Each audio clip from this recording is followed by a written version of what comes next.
The 2022 Football World Cup in Qatar. Why is it so controversial? Hello, I'm Arnold Naidu. This is The Heat.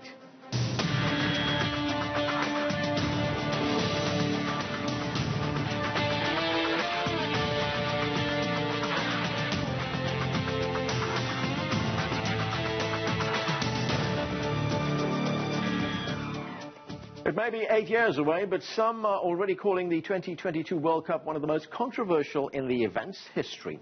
Ever since Qatar was awarded the event in 2010, there have been serious questions raised. Some are wondering why a small Middle Eastern desert nation with a limited football tradition is getting to host the world's biggest sporting extravaganza. Meanwhile, football's world governing body, FIFA, conducted its own internal investigation into corruption allegations, but when a summary report was released last week, it set off yet another firestorm. We begin with this report from CCTV's John Gilmore. The winner to organize the 2022 FIFA World Cup is Qatar. In December 2010, FIFA awarded the 2022 World Cup to Qatar. The decision was controversial from the beginning. The small oil-rich nation in the Middle East is not a football powerhouse. Its team has never even qualified to play in a World Cup. Increasing excitement and hope.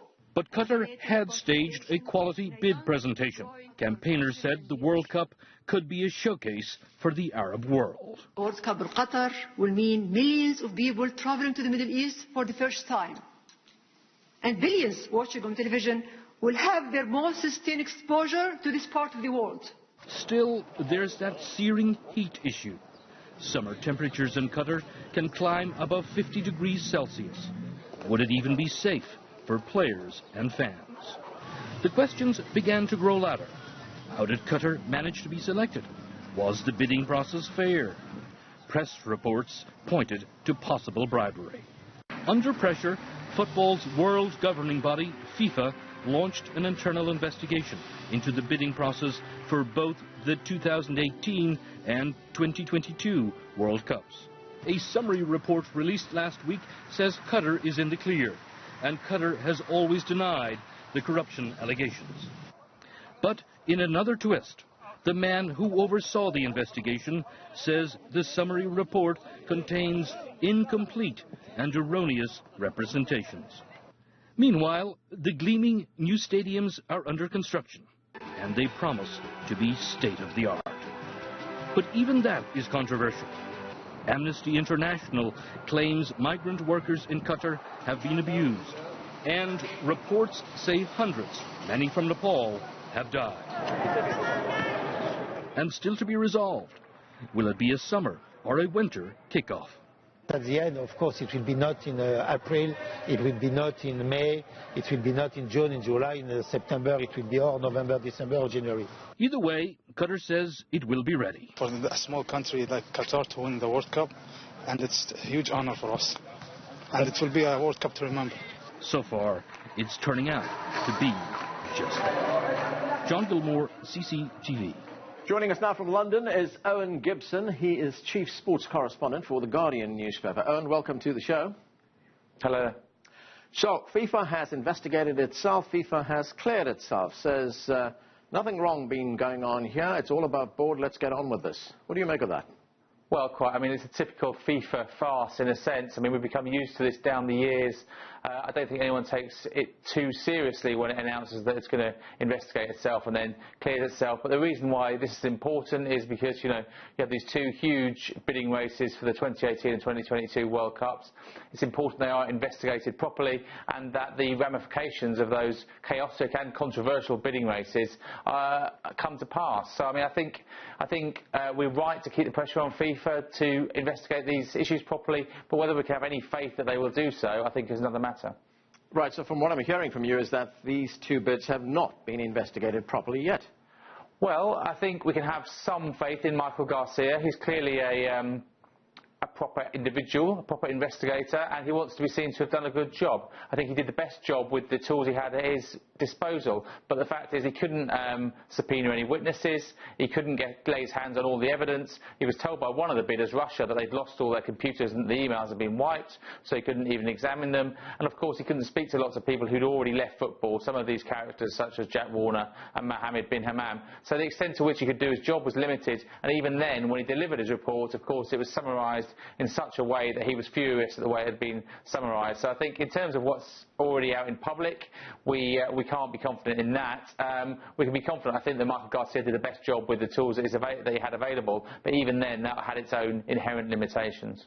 Right. Qatar's World Cup Organising Committee released the following statement on the FIFA report, and the statement reads: as the report notes, we cooperated fully with the Ethics Committee's investigation. We have always been confident of our position and stand by the integrity and quality of our bid. What do you make of that? That's right. I mean, I think it's important in all of this that we give Qatar a fair hearing. I mean, their bid was, you know, for all that people think it's an incredibly odd place to hold a football tournament, particularly in the middle of summer in temperatures of up to 50 degrees or over 50 degrees. For all that, they did run a convincing campaign. What we don't know was what Mohammed bin Hammam, who was the Qatari vice president of FIFA, who sat on the executive committee but claimed to be at arm's length from the bid. There have been all sorts of allegations regarding his behaviour, some of which are actually summarised in the FIFA summary. So, you know, we know that there are these question marks, and we still can't be clear to what extent the behaviour that he was getting up to, making these payments to football officials, making these payments to other members of the executive committee, we can't be sure to what extent that was linked to the bid. So I think we need to give Qatar a fair hearing. I understand what they're saying when they say that they behaved within the limitations of the bid as they were written, because actually there were no rules to this bidding process, and that was another one of the problems. But, you know, I think it has to be investigated properly, and we haven't had that yet. Right. If you listen to the FIFA version of events, it seems that, you know, FIFA was acting from very altruistic motives when they decided to entertain the idea of Qatar becoming a World Cup host. It said that that decision would expand the game, that it would be the first time it would be in an Arab country, and, you know, it's been in Africa, it's been in Asia, it's been in Europe, it's been in America. Why not the Middle East? I mean, personally, I don't have a problem with a World Cup one day taking place in that part of the world. Maybe it could be spread around several countries in the Gulf. Maybe it could act as a bridge between East and West and expand football into these new territories, but not in this way. I mean, it was a completely flawed process. It was a flawed vote, and for those reasons, I think that we need to get some answers about what exactly went on. I think I'm not ideologically opposed to a World Cup happening in that part of the world, but it has to be properly planned, properly voted on, and there needs to be an element of straightforward planning about it, and not the current chaos that we have. Right. Talking about answers, FIFA's president, Sepp Blatter, he's been front and centre in this controversy. He's a lightning rod for controversy. This is what he said. He said, if we had anything to hide, we would hardly be taking this matter to the office of the Attorney General. What is your view of how Blatter's been handling this? Well, it's classic Sepp Blatter. I mean, kind of, you know, in some quarters he's painted as a buffoon, as an idiot, and he's not that. He's a very canny politician, and this is a sort of a time-honoured tactic from him in some ways, in that he tends to obfuscate, he tends to introduce new regulatory processes, he'll kick the can further down the road and kick it into the long grass if he can. And I think this tactic of taking the matter to the Swiss Attorney General's office achieves two things. One, it puts some of those former enemies back in the frame, so we may well see that some of those people that have been cast from the FIFA Executive Committee may well see themselves in line for criminal charges, which doesn't hurt Blatter too much. In fact, it probably helps him. And also, it just elongates the entire process. The Swiss judicial system isn't known for its speed, and I think this will just basically allow him to be saying he's doing something while simultaneously doing nothing. So, I mean, Sepp Blatter is a very clever politician in many ways, but what he tends to care about is his own personal power, and not necessarily what's best for the game or what's best for getting to the truth of what happened in these processes. Right, let's look at another issue which has been making a lot of news, especially in your newspaper, The Guardian. The Guardian is focused on the treatment of migrant workers in Qatar. Here's a segment of a Guardian report. Let's watch this. So, Owen, these are serious allegations there. No water. We know that a number of workers have died in Qatar, that their passports have been confiscated. A lot of them have not been paid. They need exit permits to leave the country. Since The Guardian reported these serious worker abuses, even death, has much improved in Qatar? Well, I think what we can say is that the Qataris recognise they've got a problem here, and they've got a problem for two reasons. One, simply for the way they're viewed by the rest of the world, and one, I think they genuinely do recognise they need to overhaul their practices in the construction sector. The problem they've got is the pace of change in that country and in that region is so vast. They need this huge army of migrant workers to fuel the construction boom, and that's led to all these appalling practices mushrooming, really.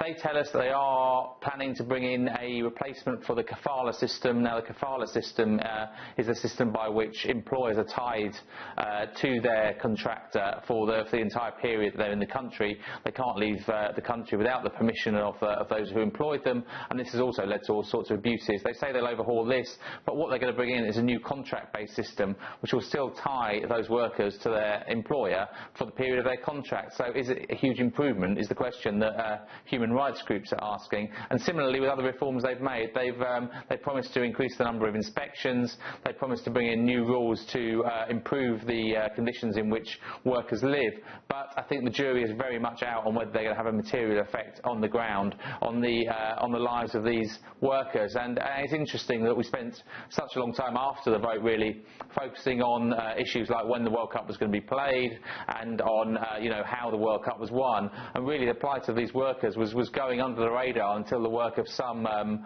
human rights groups and some of my colleagues in bringing it to light. And just for the record, Qatar's sports minister did say that the country is looking at these complaints, these grievances about the manner in which it treats migrant workers, and he said, quote, "It is something that really needs big work from us, but we are really tackling this problem face to face. We are not hiding." What about the stadiums, the facilities that Qatar will be promising? They're promising a world-class event. Do we have any reason to believe that it'll be otherwise?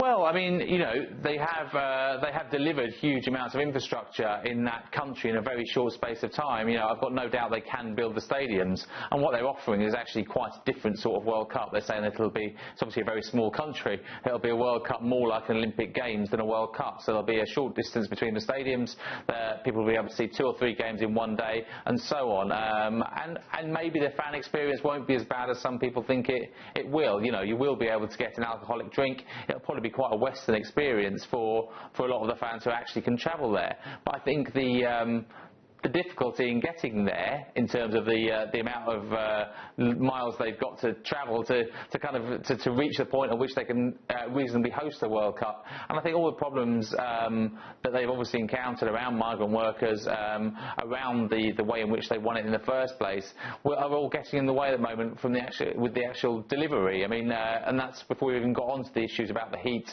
and when it should be played. And so at the moment, all the noise around it is stopping them focusing on the actual delivery of the stadiums and on the tournament, and this is going to carry on until the first ball is kicked in 2022, I suspect. Right, just on that question of when the tournament will be played, winter or summer, there is talk right now that the games may be played in the winter. Will that work, especially for the other federations and leagues around the world? Well, this is one of the other ludicrous things about this whole process. Almost as soon as the vote was made on December the 2nd, 2010, some of those who'd voted for Qatar started talking about playing it in the European winter, so playing it in November or December of 2022 or January or February of 2022, which to my mind invalidated the whole vote, because they'd voted for a Summer World Cup and immediately they were talking about changing the date.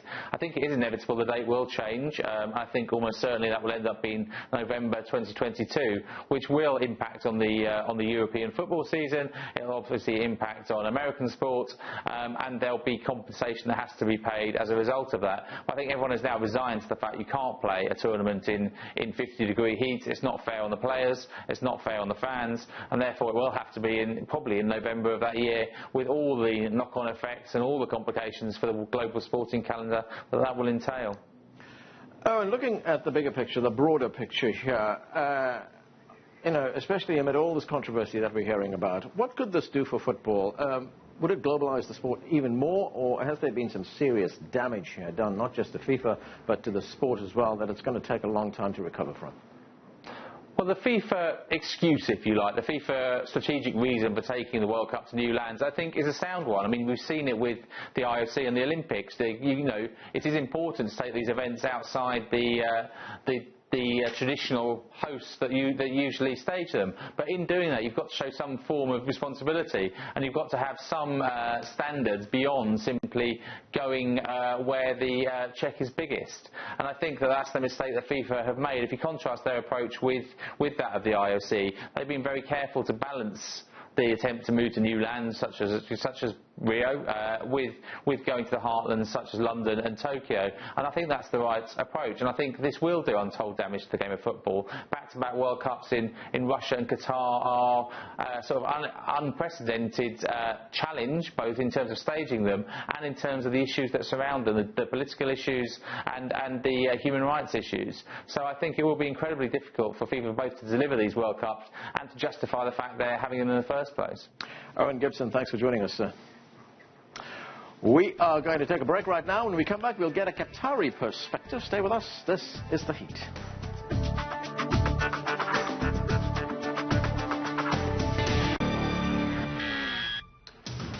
Welcome back to the show. We're talking about the controversy over football's World Cup going to Qatar in 2022. Joining us now via Skype from Riyadh is Abdul Rahman Al Abdul Jabbar.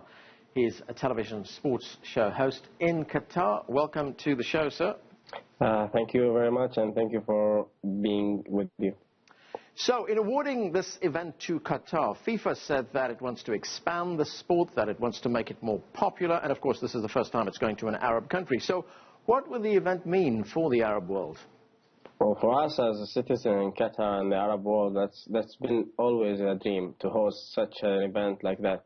So I think this is a dream come true, just to feel what everybody is feeling. Now it's time for us in Qatar to host such an event like this. So it's been always a dream. Right, that dream coming true for you has been accompanied by a great deal of controversy. Let's talk about the recent FIFA investigation and the summary of that FIFA report. Do you believe that Qatar is now fully in the clear from these bribery allegations that have been raised? Now we are officially clear, because everybody was talking about the situation, and a lot of people are talking, and some people believe in that.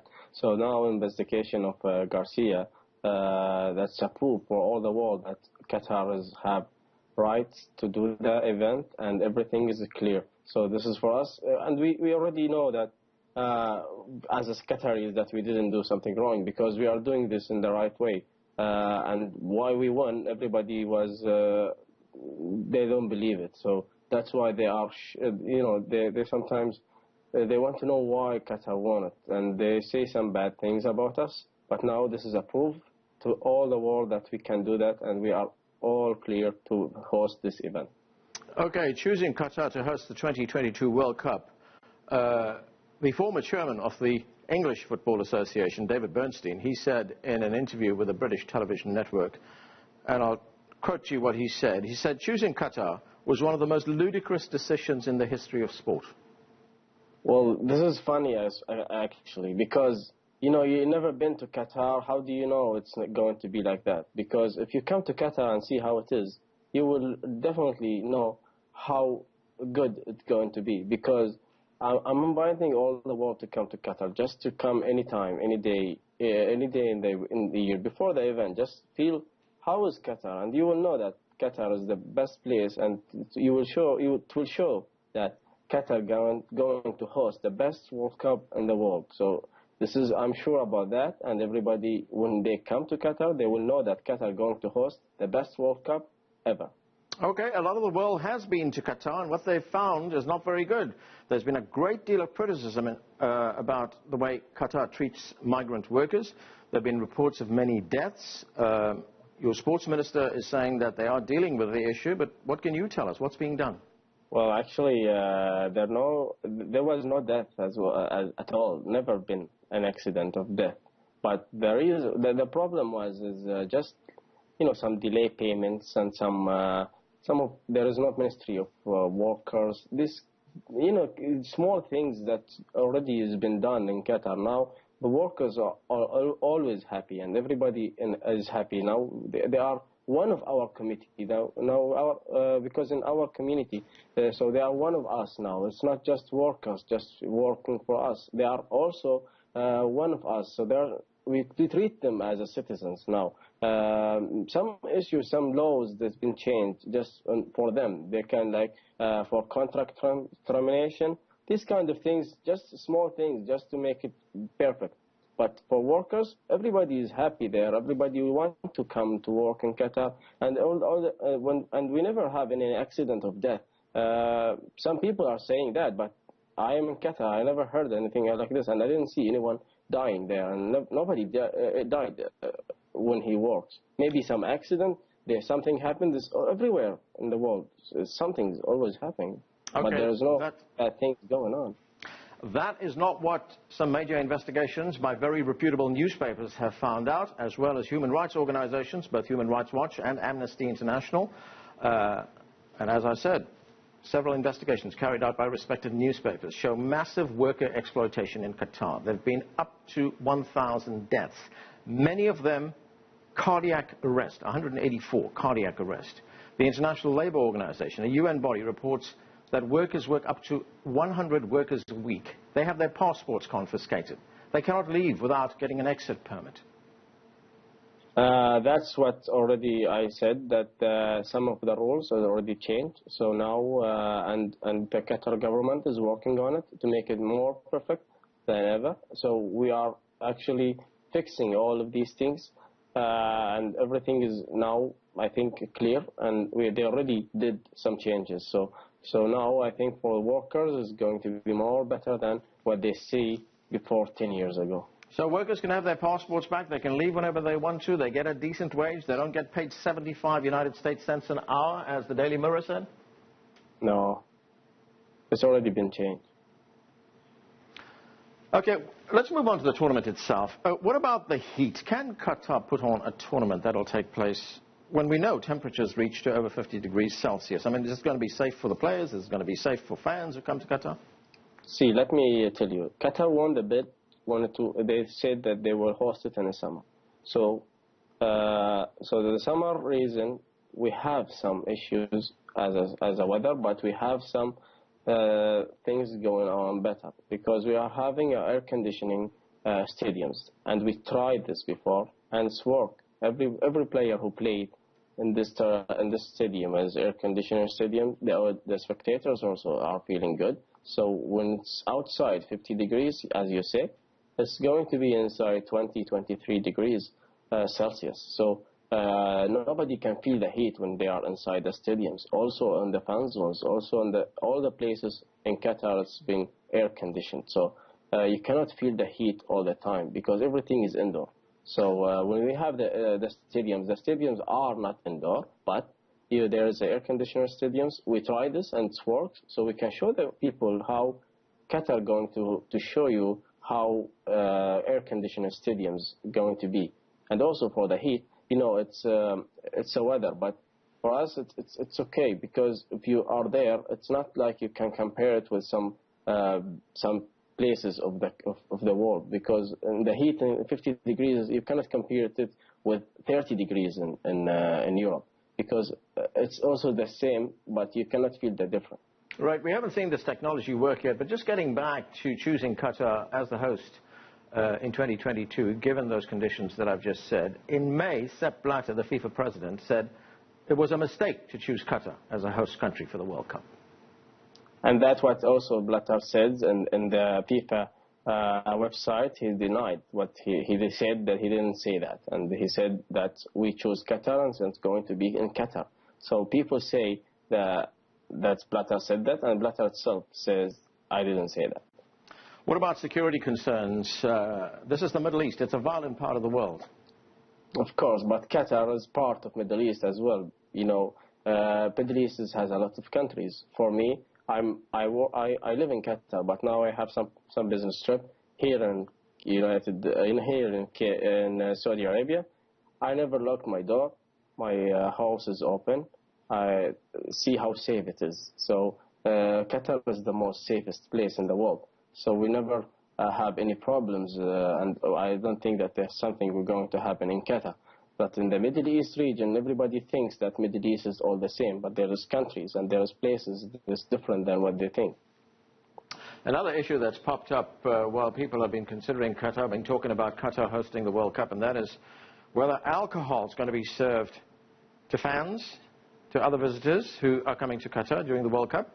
Is alcohol going to be served there? Not just in fancy hotels, I mean at the stadiums, on streets, in bars, etc.? Well, now it is there in Qatar. We have alcohol, but this is not the best reason. I mean, you but can't it's say that. confined to very expensive hotels. You can't walk into any place in Qatar and get alcohol. Why that? You can't come to Qatar. I have been to Qatar, sir. Yes. Yeah, but there's places if you want. There's places, but this is not the biggest. But the World Cup. If you are going to somewhere, if you're going to somewhere, anywhere in the world, you have to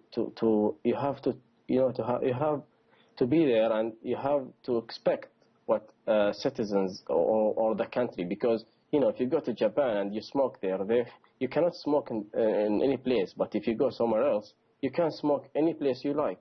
So you have to go through the rules of the country. But for us, this is not just, not saying no, but there will be a chance for people who are alcoholic to drink not just in fancy hotels.